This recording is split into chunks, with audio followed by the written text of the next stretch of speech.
Imagine a battlefield where the most advanced military on Earth is being challenged by something that costs less than a luxury car. A machine so simple that it can be built in a small workshop. And yet, it has the potential to threaten a global superpower.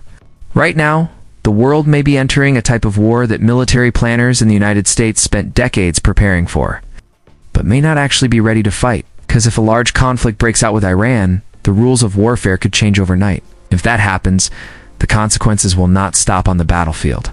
They could reach your fuel prices, your economy, even the value of your money. To understand why, we need to look at a simple but uncomfortable question. How could a country that spends more on its military than the next 10 nations combined struggle against a much smaller opponent? The answer begins with strategy. For more than 40 years, Iran has lived under heavy sanctions and political pressure from the United States. That pressure forced the country to think differently. Instead of building massive aircraft carriers or expensive stealth fighters, Iran focused on something much cheaper. It's much harder to defeat. Asymmetric warfare. Instead of fighting the United States directly, Iran developed networks of allied groups across the Middle East. Organizations like Hezbollah, Hamas, and the Houthis have all become part of a much wider strategic system. This means that if conflict escalates, it would not be a single battlefield. It would be multiple fronts spreading across the region. But the most important weapon in this strategy is not an army, it is technology. Cheap, simple, and extremely scalable technology. Drones.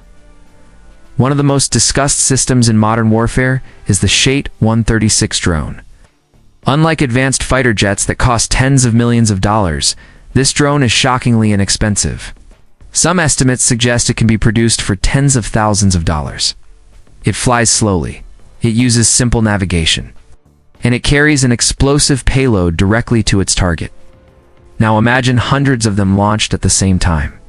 This creates a massive problem for traditional air defense systems, because intercepting them is incredibly expensive. Many defensive missiles cost hundreds of thousands, sometimes millions of dollars each, which means a defender might spend far more money destroying the weapon than the attacker spent building it. In military economics, that is a dangerous imbalance. And this imbalance becomes even more serious in one specific location: the Strait of Hormuz. This narrow stretch of water is one of the most important energy corridors on Earth. A significant portion of the world's oil supply passes through it every single day. If conflict in the region disrupts this route, energy markets across the world could feel the shock. Countries in the Gulf rely heavily on oil exports, and many of them, including Saudi Arabia and United Arab Emirates, are deeply connected to the global financial system. Their energy revenues flow into international investments, stock markets, and infrastructure projects, which means instability in this region is never just regional, it quickly becomes global. And this is where the strategic calculation becomes extremely complicated. The United States still possesses the most powerful military on Earth. No serious analyst disputes that. But modern conflict is no longer just about who has the biggest weapons. It is about endurance, cost, supply chains, and the ability to sustain pressure over long periods of time. Cheap drones, cyber warfare, proxy groups, and economic disruption all change the equation. Instead of a traditional war between two armies, the battlefield becomes a network of small, continuous attacks. It's hard to predict, hard to stop completely. It's extremely expensive to defend against. History shows something interesting. Many powerful empires did not collapse because they lost one decisive battle. They weakened because maintaining dominance became too costly. The question today is not whether the United States can win a military confrontation. It is whether the cost of that victory would reshape the global system. Because a large-scale conflict in the Middle East would trigger multiple domino effects. Energy prices could spike, global trade routes could become unstable, financial markets could panic, and rival powers like China and Russia would carefully watch every development. Not necessarily to intervene directly, but to take advantage of a distracted superpower. This is why military strategists increasingly warn that future wars may not look like the wars of the past.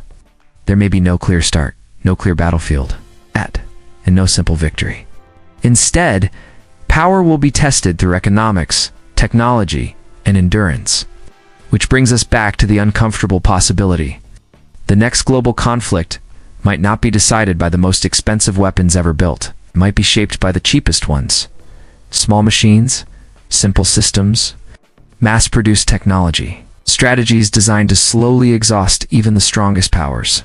The world has entered an era where the balance of power is no longer defined only by strength, but by efficiency.